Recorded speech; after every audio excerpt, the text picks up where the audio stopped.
Hi students. അപ്പോൾ JEE എഴുതുന്ന എല്ലാ കുട്ടികൾക്കും ജെഇയുടെ ഹോൾ ടിക്കറ്റ് വന്നിട്ടുണ്ട്. അപ്പോൾ നിങ്ങൾക്കത് ഡൗൺലോഡ് ചെയ്തെടുക്കാവുന്നതാണ്. 22, 23, 24 ദിവസങ്ങളിൽ എഴുതുന്ന ജെഇ പേപ്പർ 1 സ്റ്റുഡൻസിനെ ഉദ്ദേശിച്ചുകൊണ്ടാണ് ഈ ഹോൾ ടിക്കറ്റ് വന്നിട്ടുള്ളത്. 28, 29, 30 ദിവസങ്ങളിൽ നടക്കുന്ന ജെഇ എക്സാംസിൻ്റെ ഹോൾ ടിക്കറ്റ് റിലീസായിട്ടില്ല. ടെസ്റ്റ് സെൻറ്റേഴ്സിനെ പറ്റിയിട്ട് ഓൾറെഡി മുമ്പ് ഇൻഫർമേഷൻ നിങ്ങൾക്ക് ലഭിച്ചിട്ടുള്ളതാണ്.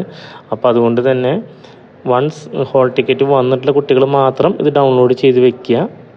ഡൗൺലോഡ് ചെയ്ത ഹോൾ ടിക്കറ്റിൻ്റെ ഒരു കോപ്പി എപ്പോഴും ഞാൻ മെയിലിൽ സൂക്ഷിക്കാൻ പറയാറുണ്ട് ഫോർ ഫ്യൂച്ചർ പർപ്പസ്. ഓക്കെ, ഇതൊക്കെയാണ് ശ്രദ്ധിക്കേണ്ടത്. വൺസ് ഇത് ഡൗൺലോഡ് ചെയ്ത് കഴിഞ്ഞാൽ ഇഗ്നൈറ്റ് ഓഫീസിലേക്ക് അയക്കാവുന്നതാണ് ഇഗ്നൈറ്റ് സ്റ്റുഡൻസിന്. അപ്പോൾ ഇനി ഡൗട്ട്സും മറ്റു കാര്യങ്ങളും അതുമായി ബന്ധപ്പെട്ട് എന്തെങ്കിലും ക്ലാരിറ്റി കുറവുണ്ടെങ്കിൽ ക്ലിയർ ആക്കി തരുന്നതായിരിക്കും. എന്തെങ്കിലും ഇഷ്യൂ ഉണ്ടെങ്കിൽ ഒഫീഷ്യലി ബന്ധപ്പെടുന്നത് NTA തന്നെയാണ്. Okay, thank you.